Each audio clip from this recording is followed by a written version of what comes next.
Hello book lovers, welcome to Uncommon Reader. My name is Daniela and I'm coming to you today with two book tags, summer related. Why don't we start, because I don't want to keep you long here. I have my fun glasses today. The first book tag I'm going to do is the 100 Days of Summer, created by Duane at the Reading Room, 1972. I was tagged by Tracy at Tracy's Nordic Light and Stuart Griffin. So thank you so much to both. Duane says that he has created 100 Days of Summer to celebrate the tropes of summer. Have fun. Okay. The prompts. BBQ Time. Pick a favorite author. They are inviting you to a barbecue to announce their newest work. What do you hope they are announcing? What are you bringing to share? So I choose one of my favorite contemporary authors, Emmanuel Carrère. And if you have been here on the channel for a while, you probably heard me talk about him a lot. He's a French writer and journalist, so he usually writes about current affairs, but a lot of autobiographical stuff in it too.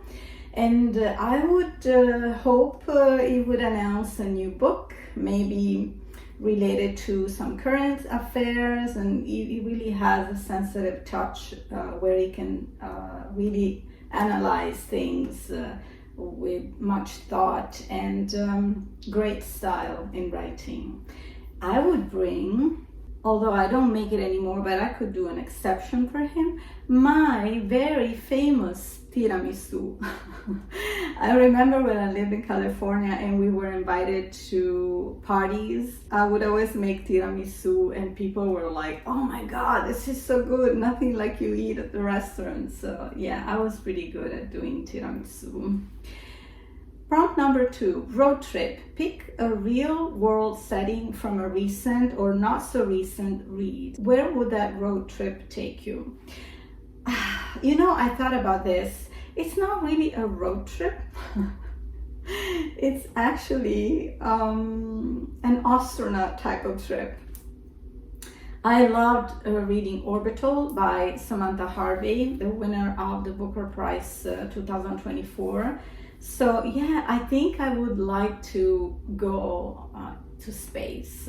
I know that's not a very sustainable thing to do these days, but I thought like to be able to view the Earth from up above, it must be really something magical.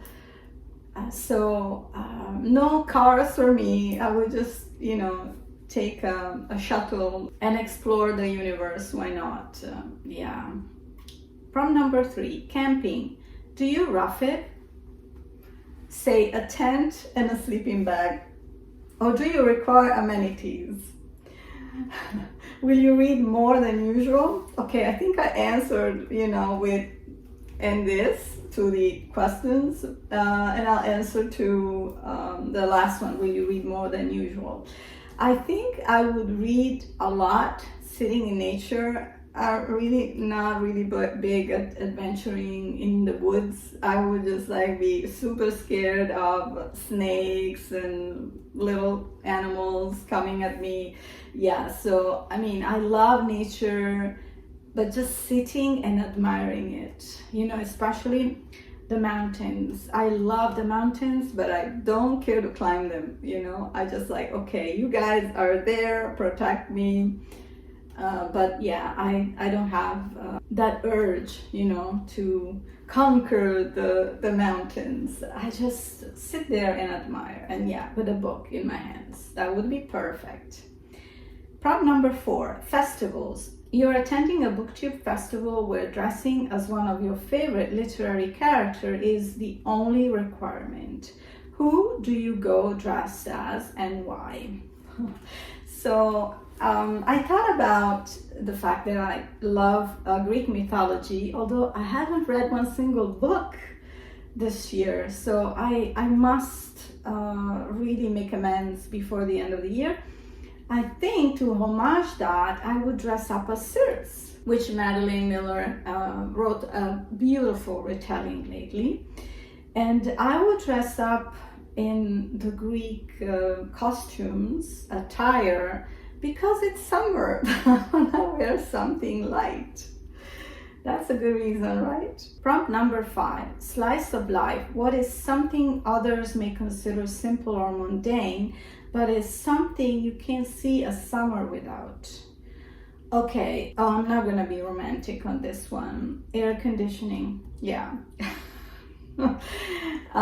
It's a lifesaver for me, and especially in this crazy heat that we are experiencing right now in Europe, in Italy. Yeah, I'm stuck at home with the AC on. 6, prompt scary story. Which author would you invite to go camping with you, knowing you would want to hear the scariest story they can tell around the campfire? I'll go back to Emmanuel Carrère, because he often writes about a real crime, and what's scarier than real crime? He has written this really scary story, a real story, The Adversary, which is a book I told you about in a video. I'll link it to in the info box. So yeah, when he writes those things, you feel like you're there with him. So that's pretty scary to me. Prompt number 7, first love, summer crush. A romantic interest during the summer months often leads to a bittersweet ending or a lasting impact. Which do you prefer to read? How does the age of the characters affect this opinion? So this is a tough one. I think happy endings are kind of predictable in books. I don't mind an alternative finale. And as far as age, I feel I connect more to characters my age. But at the same time, I feel it's the writer's talent to be able to put you in connection with the characters. So for example, we're not talking about love in this case I'm referring to, but like when the children are the protagonist, I tend to be very protective, and I get very emotional about what happens to them. In terms of love stories, yeah, maybe I think I get tingles thinking about later loves in life, and not that young. And I guess that's pretty normal, being of a certain age already. Prompt number 8, nostalgia. What book or books instill in you an overwhelming sense of summer nostalgia? They don't necessarily have to take place during summer, but rather they somehow are attached to summer for you. Okay, first of all, I'm not a nostalgic person. I'm very grounded in the present. But I think the only book that I'm thinking about, and it makes me sentimentally attached to it, I'm not sure it relates somehow to summer, but maybe I did read it in the summer. It's a read by Oriana Fallaci, Italian journalist and writer. And I'm connected to her because of my aunt, an aunt that I lost pretty young. And she was my favorite aunt, and she passed on to me the love for Oriana Fallaci. And I've read a couple of books when I was a teenager from her. Letter to a Child Never Born. That is a tragic monologue of a woman speaking with the child that she carries in her womb. And this letter confronts the burning theme of abortion. So it was a very difficult and meaningful book to read as a teen. And also I enjoyed this book that I'm not really sure it's been translated in English, Se il sole muore. I'll translate the title in English, If the Sun Dies. And this is a memoir of her visit to the NASA, and she was speaking about the project, about going to the moon and meeting with the astronauts and the people at NASA. So it was a very interesting book, and I think maybe my first ever, I would maybe label it as a nonfiction. Last question, summer stories. What is a book or books you would recommend where the summertime is the primary focus? So I'm going to choose Bonjour Tristesse by François Sagan. It starts really like a languid story, very summery, easygoing, still kind of anti-conventional because the protagonist is a young adult meeting with her dad while she was in college before. Her dad is a widow, but he has a new fiance, so they're sort of getting along, enjoying the summer. But then it turns into kind of a twisted psychological mystery. I did a video on this book, and so I will link it down in the info box. And the last is to tag other booktuber friends. So I will tag booktuber friends to this tag and the other, and then you guys can choose whatever you want to do them both or just do one of them. Let's move to the second tag. So the second tag is created by Catherine at Raspberry Reads, and it's her first ever original tag. She called it Summer Vibes. And Catherine says, be sure to tag Summer Booktube Vibes 2025 and tag me if you create a video. The prompts. Number 1, I Scream, You Scream. A thriller horror mystery that is perfect for summer reading. Perfect as my latest read, The God of the Woods by Liz Moore. It's the perfect mystery set in a summer camp. I love how Liz Moore draw all the characters and use the present and past in each chapter, and so it's just like a really dynamic way of going into revealing details of this mystery. I really enjoyed it. It's a 5-star read, and I'll tell you more about it in a future wrap-up. Prompt number 2, A Day at the Beach, a book with a theme of water. So I thought about The Covenant of Water by Abraham Verghese. I read that maybe 2-3 years ago. I've heard first from Ofra. I kind of follow her Ofra book club recommendations, and so the way she spoke about this book, I mean, she always is super enthusiastic about each book she chooses for her book club, but this really spoke to me. I mean, I love Indian sagas, and this is really a beautiful story starting in the 20th century, following a family with a tragic destiny linked to some mysterious drownings. So we are involved in that, but also we see how progress, even in a small village in India, takes place, and through some generations. That's a very touching story going through our different and difficult times. Third prompt, Throwing Shade and Scorching Looks, a book with a great antagonist. So this was a tough one for me, but I ended up choosing Duchess, who is one of the protagonists of Lincoln Highway by Amor Tolls. It was also my buddy read with Renee of Beyond Books, and I will leave a link to that video in the info box.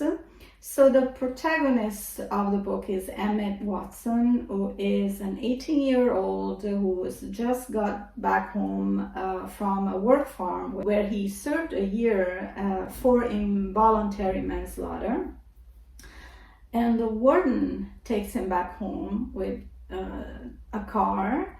And then when he leaves, Emmett discovers that 2 other of his friends from the war farm escaped. The character of Duchess it's one of those characters that you're like scared of what they might be doing next. And in fact, he's sort of acting very selfishly because he wants to obtain certain things, and so it sort of manipulates everyone.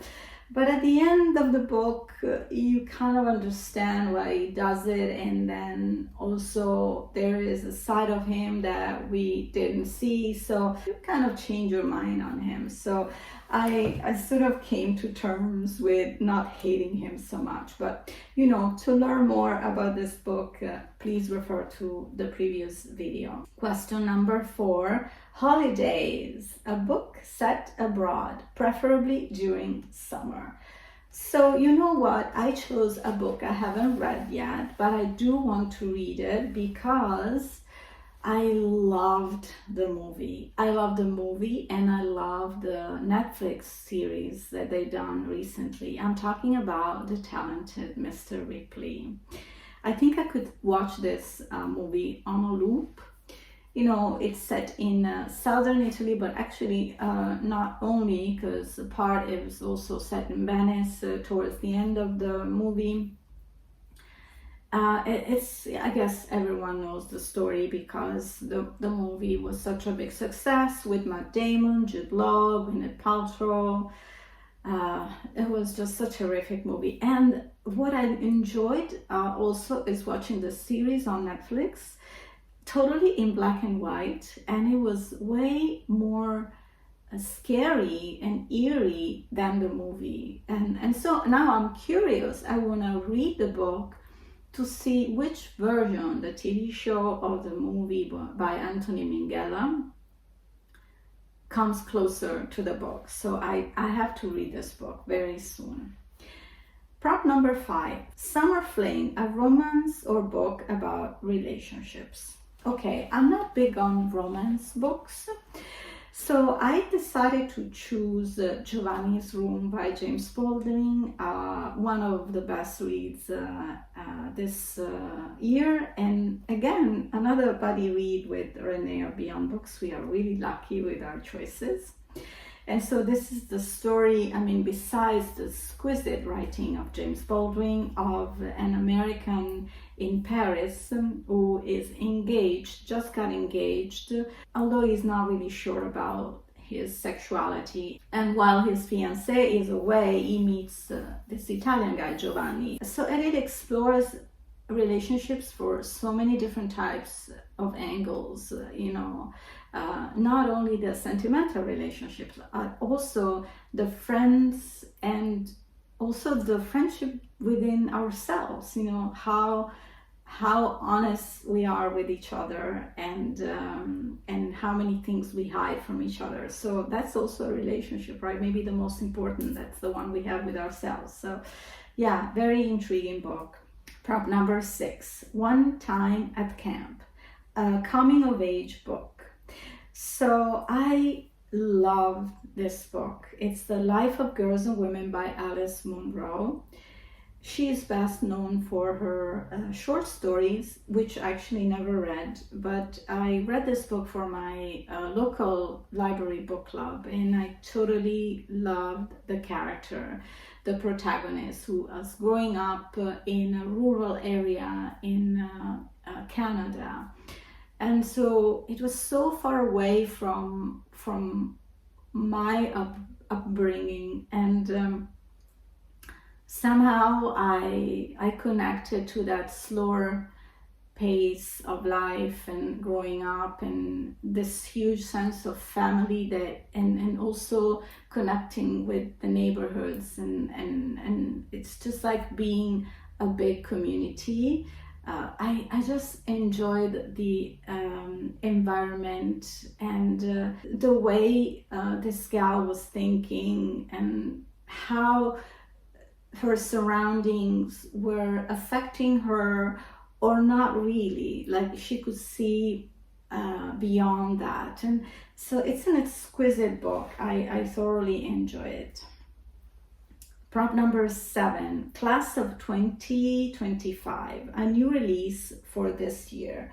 There aren't any books by international authors that I'm waiting for, unless it's signed by Madeline Miller. She's been working on a new book forever, and I don't think there is a release date yet. But I did purchase a new book from an Italian author, which I loved, but you know, I'll just show it to you. Of course, it's not translated in English. It's called Digressione by Gianmarco Griffi. The title in English would be Digression. I think it's pretty obvious with Latin root. And this is a sequel of Mexico Railway, which I adored last year. A huge book. It's like 1,000 pages. So yeah, it's a huge book, but I love his writing style. So I think I was waiting for this book and I got it. I bought it. Prompt number 8, Family Barbecue, a book about family relationships or a multi-generational book. So I chose The House of the Spirits by Isabel Allende. I read it so many years ago. I'm thinking maybe next year I could reread it. Why not? This is a family saga fused with magical realism, and it goes spanning through generations, and it's filled with love, politics, history, so you name it. I don't have many memories though of the story itself. I know I loved it, but that's why I'm thinking maybe I should reread it. So that's it. We are done with these beautiful summer tags. I hope you're holding on to the heat wave wherever you are, and lucky Australians enjoying winter right now, but it's okay, we'll endure. So thank you so much for joining me today. I hope you enjoyed this video. I look forward to chat with you in the comments and see you soon here on Uncommon Reader. Take care, happy reading, ciao.